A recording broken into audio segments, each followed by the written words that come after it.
আসসালামু আলাইকুম বন্ধুরা, স্বাগত জানাচ্ছি তোমাদের নতুন একটি রেসিপি দেখার জন্য। আশা করছি আজকের এই পরোটার রেসিপিটি তোমাদের কাছে ভীষণ ভালো লাগবে। আজকে তোমাদের সাথে এত মজাদার একটা পরোটার রেসিপি শেয়ার করব। একবার ট্রাই করলে মুখে স্বাদ লেগে থাকবে। এই পরোটার রেসিপিটি এত বেশি মজা। আজকের পরোটার রেসিপির জন্য এখানে আমি গমের ফ্রেশ আটা নিয়ে নেব 2 কাপ।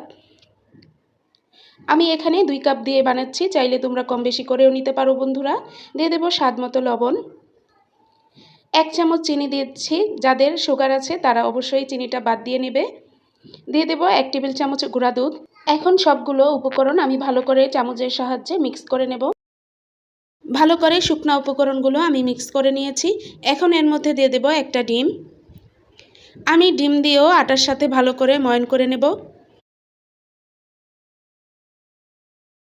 আমি ময়ন করে নিয়েছি। এখন এর মধ্যে দিয়ে দেব 1 টেবিল চামচ রান্নার তেল। তেল দিয়েও আমি একদম ভালো করে আটার সাথে ভালো করে ময়ন করে নেব। আমি একদম ভালো করে ময়ন করে নিয়েছি। এখন এখানে নিয়েছি কুসুম গরম পানি। কুসুম গরম পানি অল্প অল্প দিয়ে আমি ডোটা করে নেব। বেশি নরম করে ডোটা করা যাবে না, শক্ত করেই ডোটা করে নিতে হবে। তো আমি অল্প অল্প পানি দিয়ে দিয়ে ডোটা করে নিয়েছি। দেখুন বন্ধুরা কত সুন্দর হয়েছে। ভিডিওর এই পর্যায়ে আমার সকল বন্ধুদের কাছে একটাই রিকোয়েস্ট, আমার ভিডিওর কোনো অংশ যদি তোমাদের কাছে ভালো লেগে যায় একটি লাইক দিয়ে আমার ভিডিওটি দেখে নেবে, আমার চ্যানেলটি সাবস্ক্রাইব করে আমার পাশে থেকে যাবে বন্ধুরা। আমি ডোটা করে 10 মিনিটের জন্য রেস্টে রেখে দিয়েছিলাম। এখন চলে আসছি 10 মিনিট পর। আমি একদম ভালো করে মথে নিয়েছি। মাথা হয়ে গেলে এখন ডোটা থেকে আমি লেচি কেটে নেব। আমি 2 কাপ আটা নিয়েছিলাম। 2 কাপ আটার জন্য আমি 4টা লেচি কেটে নিচ্ছি। যেহেতু পরোটা একটু মোটা করে বানালেই খেতে ভালো লাগে। তো এখানে আমি 4টা লেচি কেটে নিয়েছি। দেখো বন্ধুরা, আমি সমান করে 4টা লেচি কেটে নিয়েছি। এখন এই লেচিগুলো গোল করে সুন্দর করে নেব। দেখো বন্ধুরা আমি কিভাবে করে নিচ্ছি। সেম প্রসেসেই আমি 4টা লেচিকে এভাবে করে গোল করে নিয়েছি। এখন কিছু আটা ছড়িয়ে আমি একটা লেচি দিয়ে রুটি বানিয়ে নেব।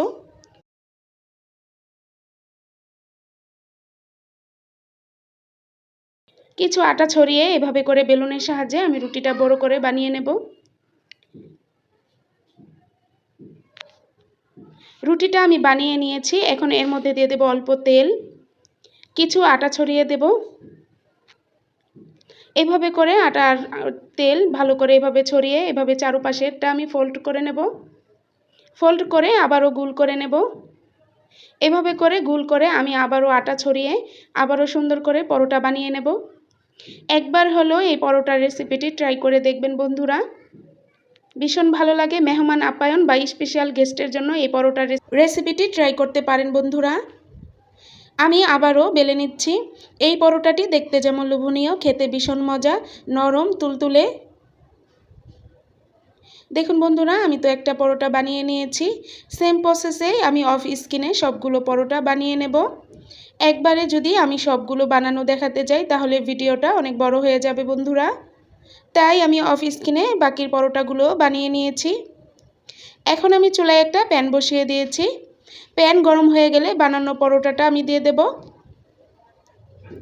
দিয়ে এপাশ ওপাশ করে আমি কিছু সময় ভেজে নিয়েছি। এখন অল্প তেল দিয়ে আমি পরোটাটা ভেজে নেব। আপনারা চাইলে তেল, ঘি বা বাটার দিয়েও পরোটাটা ভেজে নিতে পারেন বন্ধুরা।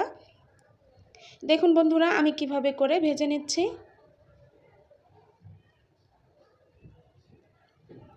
তো এপাশ ওপাশ করে আমি লাল করে পরোটাটা ভেজে নিয়েছি। দেখুন বন্ধুরা পরোটাটা কত সুন্দর ও লোভনীয় হয়েছে। আমি আরেকটা পরোটাও ভেজে নেব। তো সেম প্রসেসে আমি পরোটাটা ভেজে নিয়েছি। আজকের এই পরোটার রেসিপিটি আপনাদের কাছে কেমন লাগলো অবশ্যই কমেন্টে জানাবেন। আপনাদের একটি কমেন্টে আমাকে অনেক উৎসাহিত করবে নতুন আরেকটি রেসিপি বানানোর জন্য। দেখুন বন্ধুরা পরোটাগুলো কত সুন্দর ও লোভনীয় হয়েছে। এই পরোটাগুলো আমি সকালের নাস্তার জন্য বানিয়েছিলাম, তাই ভিডিও করার আগেই আমার কিছু পরোটা শেষ হয়ে গিয়েছে। আর কিছু আপনাদের সাথে শেয়ার করছি বন্ধুরা। আপনারা যদি চান তাহলে এই পরোটাটি বেশি করে বানিয়েও ফ্রোজেন করে রাখতে পারেন। 1 মাসের মতো ফ্রোজেন করে রেখে খেতে পারবেন এই পরোটাগুলো। দেখুন বন্ধুরা আমার পরোটাগুলো কত সুন্দর হয়েছে। আজকের এই পরোটার রেসিপিটি আপনাদের কাছে কেমন লাগলো অবশ্যই কমেন্টে জানাবেন। সবাই ভালো থাকবেন, সুস্থ থাকবেন। আল্লাহ হাফেজ। আসসালামু আলাইকুম। পাকাতালের সিজনে এই রেসিপিটি যদি ট্রাই না করে থাকেন তাহলে আজকের রেসিপিটি ফলো করে অবশ্যই একবার হলেও এই নাস্তার রেসিপিটি ট্রাই করে দেখতে পারেন বন্ধুরা। আসসালামু আলাইকুম, স্বাগত জানাচ্ছি তোমাদের নতুন একটি রেসিপি দেখার জন্য। আশা করছি আজকে এই পাকাতালের রেসিপিটিও তোমাদের কাছে ভীষণ ভালো লাগবে। আজকের রেসিপির জন্য এখানে আমি একটা পাকাতাল নিয়েছি। ভালো করে আমি পাকাতালের খোসাগুলো ছাড়িয়ে নেব। এই পাকাতালের রেসিপিটা দেখতে যেমন সুন্দর, খেতে ভীষণ মজা আর খুবই সুস্বাদু। আর দেখো বন্ধুরা, আমি কত সুন্দরভাবে ছাড়িয়ে নিয়েছি। একটা তালের 3টা বিচি হয়েছে। এখন এর মধ্যে দিয়ে দেব 1 মগ পানি।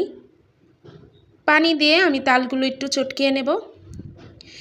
ভিডিওর এই পর্যায়ে আমার সকল বন্ধুদের কাছে একটাই রিকোয়েস্ট রইল, আমার ভিডিওর কোনো অংশ যদি তোমাদের কাছে ভালো লেগে যায় তাহলে একটি লাইক দিয়ে আমার ভিডিওটি দেখে নেবে, আমার চ্যানেলটি সাবস্ক্রাইব করে আমার পাশে থেকে যাবে বন্ধুরা। তো আমি ভালো করে চটকিয়ে 2টা তালের বিচি থেকে আমি রস বের করে নিয়েছি, আর একটার বিচি আমি তোমাদের সাথে শেয়ার করছি। দেখো বন্ধুরা, এভাবে একটা জালি নিয়ে বড় একটা পাত্রের মধ্যে রেখে এভাবে করে ডলা দিলেই রসগুলো নিচে পড়ে যায়, আর খুব সহজভাবেই তালের রস নেওয়া যায়।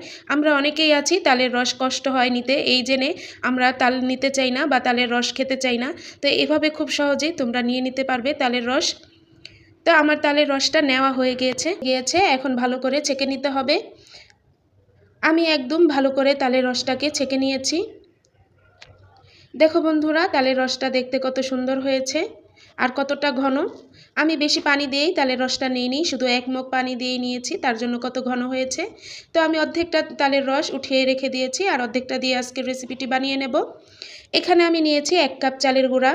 আজকের নাস্তার রেসিপিটি শুধু চালের গুঁড়া দিয়ে বানালে টেস্টি হবে না। আটা আর চালের গুঁড়া মিক্স করে যদি এই রেসিপিটি করা যায় তাহলে অনেক সময় পর্যন্ত নরম তুলতুলে থাকে আর খেতে ভীষণ ভালো লাগে। তার জন্য এখানে আমি দিয়েছি 2 কাপ আটা, দিয়ে দিলাম 1 কাপ নারকেল কুড়ানো, 1 কাপ চিনি। চিনিটা তোমাদের স্বাদ অনুযায়ী তোমরা কমিয়ে বাড়িয়ে দিতে পারো বন্ধুরা। দিয়ে দিলাম তালের রস। এখানে আমি আরও 1 কাপ তালের রস প্রথম আমি 1 কাপ দিয়েছি, তারপরে হাফ কাপ, কিন্তু আমার কাছে মনে হয়েছে আর একটু তালের রস লাগবে, তার জন্য আমি অফিস কিনে আরও হাফ কাপ তালের রস দিয়েছিলাম। তো আমি মোট এখানে 2 কাপ তালের রস দিয়েছি, দিয়ে হাত দিয়ে ভালো করে এখন মেখে নেব। একদম ভালো করে মেখে নিতে হবে। আমি এখানে কোনো পানি ব্যবহার করিনি, শুধু রস দিয়ে মেখে নিচ্ছি। দেখো বন্ধুরা, আমি কত সুন্দরভাবে ভালো করে মেখে নিয়েছি। এখন এর মধ্যে দিয়ে দেব অল্প লবণ, চাইলে তোমরা এই লবণটা বাদ দিতে পারো।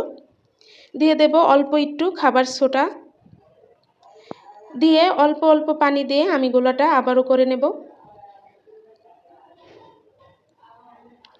একদম হাত দিয়ে ভালো করে মেখে নিতে হবে। এই গোলাটা যত সুন্দর করে হবে ততই সুন্দর হবে নাস্তাগুলো।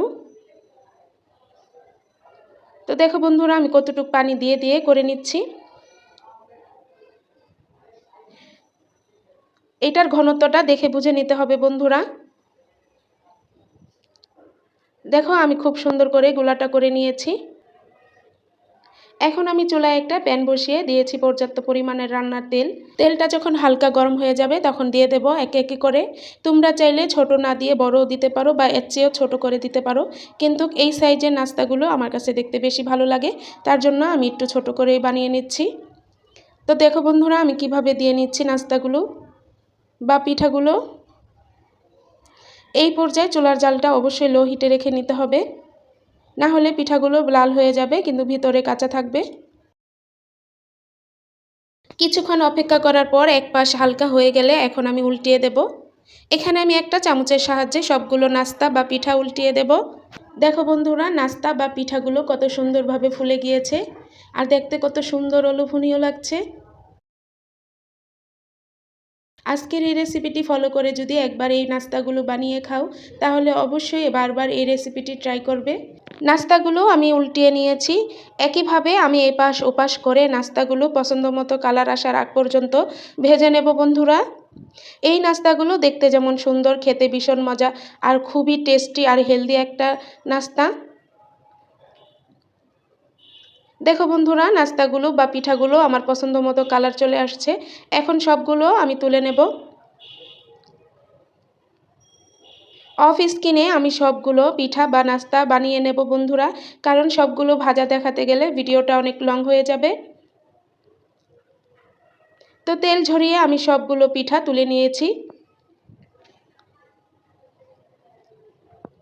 দেখো বন্ধুরা, পিঠাগুলো দেখতে কত সুন্দর ও লোভনীয় লাগছে।